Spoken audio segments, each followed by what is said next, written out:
Hello friends प्रसाद academy रे आपनको स्वागत जनाऊँगी। देखंतु Odisha subordinate staff selection commission तरफ आपण मान पुणी एक अपडेट आसी तो कौन रही से अपडेट चलतु डिटेल रे देखा। तो डिटेल देखा पूर्व आपको छोटिया इनफर्मेशन दे दूसरी। तो जो मैंने भी आर आई ए अमीन आईसीडी सुपरभाइजर मक टेस्ट चाहते आपण मात्र 50 टकर 10 टी full length mock test provide कर। तो जो मैंने ऑनलाइन परचेस करने चाहते सेम 50 टकर प्रसाद एकेडमी एप्लिकेशन परचेस करेंगे। जो मैंने ऑफलाइन परचेस करने चाहते ये कंटाक्ट नंबर दी जाए कंटाक्ट करेंगे।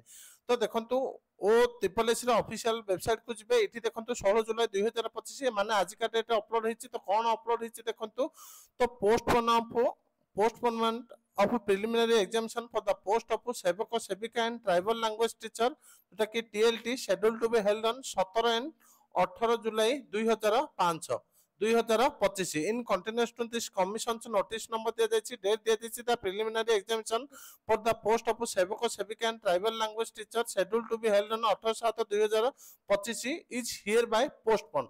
तो आगु 17 तारीख कैंसिल होता एबे आजिका नोटिस रे पुनी 18 तारीख भी कैंसिल हो गला। माने 17 आउ 18 तारीख जो एग्जाम टा हबा को थिला ओ त्रिपलएससी तरफ रु सेटा कैंसिल हो जायछि। तापर देखंतु how ever preliminary examination for the post of TGT arts TGT science TGT science CBZ schedule on 19 21 23 जुलाई आउ जंती 19 तारीख 21 तारीख 23 तारीख रे हबा थिला से गुडी को हबो। तो एतिके इंपोर्टेंट अपडेट थिला। Thank you.